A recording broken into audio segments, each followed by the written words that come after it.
Hello friends, welcome back to my channel. இன்னைக்கு நம்ம கிச்சனில் பார்க்க போகிறது ஒரு சூப்பரான தொக்கு ரெசிபி தான் பார்க்க போகிறோம். பூண்டு வச்சு எப்படி தொக்கு செய்கிறதுங்கிறது பார்க்கலாம்.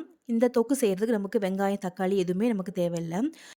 இந்த பூண்டு தொக்கு பண்ணுறதுக்கு பொருள்லாம் ரொம்ப கம்மியாக தான் தேவைப்படும். அதே சமயத்தில் ரொம்ப ஈஸியாகவும் டைமும் ரொம்ப கம்மியாகவே செஞ்சு முடிச்சிடலாம். இதோட டேஸ்ட்டு ரொம்ப சூப்பராக இருக்கும். இதை நீங்கள் ஒரு வாட்டி செஞ்சு வெளியில் வச்சுட்டாலே ஒரு வாரம் வரைக்கும் நல்லாவே இருக்கும். இது சூடான சாதம், அப்புறம் இட்லி, தோசை, சப்பாத்தி எல்லாத்து கூடயுமே சாப்பிட்றதுக்கு ரொம்ப சூப்பரா இருக்கும். இட்லி, தோசைக்கெலாம் ரொம்ப அல்டிமேட்டா இருக்குங்க. கண்டிப்பா ஒரு வாட்டி ட்ரை பண்ணி பாருங்க. வீடியோக்குள்ள போறதுக்கு முன்னாடி என்னோட சேனலை சப்ஸ்கிரைப் பண்ணாதவங்க மறக்காம சப்ஸ்கிரைப் பண்ணிக்கோங்க. பக்கத்தில இருக்க ஆல்ற ஆப்ஷன கிளிக் பண்ணிக்கோங்க. அப்பதான் நான் போடுற வீடியோ உங்களுக்கு உடனுக்குடன் வரும். வாங்க இப்போ இந்த பூண்டு எந்த அளவுக்கு எடுத்துக்கலான்னு பார்க்கலாம். நான் இந்த ஒரு பவுல்ல 100 கிராம் அளவுக்கு அரைக்கிறதுக்கு எடுத்திருக்கேன். இதே பவுல்ல நம்ம தாளிக்கிறதுக்கும் எடுத்துக்கணும். கூடவே ஒரு பெரிய லெமன் சைஸ் அளவுக்கு புளி சுடு தண்ணியில ஊற வச்சு எடுத்துக்கோங்க.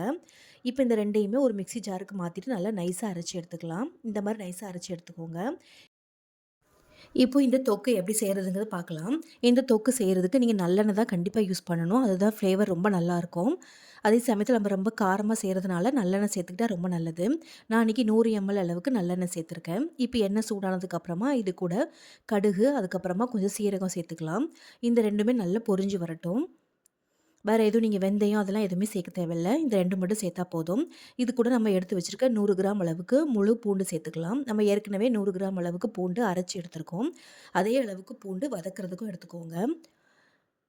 இந்த மாரி நீங்க பாதி அளவு அரைச்சு சேர்த்துக்கிட்டு, பாதி அளவுக்கு முழுசா சேர்க்கும்போது தொக்கு ரொம்ப நல்லாயிருக்கும். இப்ப இந்த பூண்டோட நிறம் நல்லா மாறி வரணும். இப்ப பாருங்க நல்லா வெந்து இந்த மாரி ப்ரவுனா நல்லா பொரிஞ்சு வந்திருக்கு. இந்த அளவுக்கு நமக்கு பொரிஞ்சு வந்தா போதும். இப்ப இது கூட நம்ம அரைச்சு எடுத்து வச்சிருக்க புளியும், பூண்டு சேர்த்துக்கலாம் இது கூட. நான் தண்ணிலாம் எதுவுமே சேர்த்து அரைக்கல. வெறும் புளி, பூண்டு மட்டும் தான் நல்லா நைஸா அரைச்சு எடுத்து வச்சிருக்கேன். இப்ப இத இது கூட சேர்த்துக்கலாம். இப்ப இது கூட நீங்க கொஞ்சமா தண்ணி சேர்த்துக்கலாம். நான் புளி ஊற வச்சிருந்த தண்ணிய கொஞ்சமா சேர்த்துட்டு இந்த மாரி அலசி சேர்த்துருக்கேன். இந்த மாரி தொக்குங்களுக்குலாம் நெறைய வந்து நீங்க தண்ணி சேர்க்கக்கூடாது. கொஞ்சமா சேர்த்து இந்த மாரி அலசி ஊத்திக்கோங்க. அவ்வளோ ஊத்துனா போதும். இப்ப இத நல்லா கலந்து விடுங்க. புளி உங்களுக்கு எவ்வளோ தேவையோ அந்த அளவுக்கு எடுத்துக்கோங்க. நான் அன்னைக்கு ஒரு லெமன் சைஸ் அளவுக்கு எடுத்து ஊற வச்சு எடுத்திருந்தேன். இப்ப இத நல்லா கலந்து விட்டுட்டு, இப்ப இதோட பச்சை வாசனை போணும். அந்த அளவுக்கு நம்ம வதக்கி விட்டுக்கணும். பச்சை வாசனை போனா தான் நமக்கு டேஸ்ட்டும் நல்லாயிருக்கும். இப்ப இது பூண்டு, புளியோட பச்சை வாசனை போறதுக்கு ஒரு 6லேருந்து 7 நிமிஷம் அப்படியே நீங்க நல்லா வேக விட்டுருங்க. அதிலேயே உங்களுக்கு நல்லா வெந்தும் வந்துரும். இப்ப பாருங்க ஒரு 7, 8 நிமிஷத்துல இந்த மாரி நான் சிம்ல வச்சு நல்லா வதக்கி எடுத்திருக்கேன். பூண்டு, புளியோட பச்சை வாசனை எல்லாமே நல்லா போயிடுச்சு. இப்ப இது கூட நம்ம மசாலா சேர்த்துக்கலாம். இப்ப இது கூட 1 ஸ்பூன் அளவுக்கு மஞ்சத்தூள் சேர்த்துக்கோங்க. இது கூடவே காரத்துக்காக 1லேருந்து 2 டீஸ்பூன் அளவுக்கு தனி மிளகாத்தூள் சேர்த்துக்கோங்க. உங்களுக்கு எவ்வளவு காரத்துக்கு வேணுமோ அந்த அளவுக்கு சேர்த்துக்கோங்க. இது தொக்கு வந்து நல்லா காரசாரமா இருந்தா தான் ரொம்ப நல்லாயிருக்கும். நான் அன்னைக்கு 2 டீஸ்பூன் அளவுக்கு எடுத்திருக்கேன். கூடவே இதில கலருக்காக மட்டும் ஒரு 1லேருந்து 1 1/4 டீஸ்பூன் அளவுக்கு காஷ்மீர் ரெட் சில்லி பவுடர் சேர்த்துருக்கேன். நீங்க வேணும்னா சேர்த்துக்கலாம், இல்லன்னா வேண்டாம். வெறும் தனி மிளகாத்தூள் மட்டும் நீங்க சேர்த்தா போதும். இப்ப இது கூடவே ஒரு ஸ்பூன் அளவுக்கு பெருங்காயத்தூள் சேர்த்துக்கலாம். பெருங்காயத்தூள் சேர்த்துட்டு, இப்ப இந்த தொக்குக்கு தேவையான அளவுக்கு உப்பு சேர்த்துக்கோங்க. 1லேருந்து 1 1/2 டீஸ்பூன் அளவுக்கு உப்பு சேர்த்துக்கலாம். இப்ப இது எல்லாத்தையுமே நல்லா கலந்து விட்டுருங்க. இப்ப இது நல்லா கலந்து விட்டுட்டு, இப்போ நமக்கு இந்த மசாலாவோட பச்சை வாசனை போகணும்.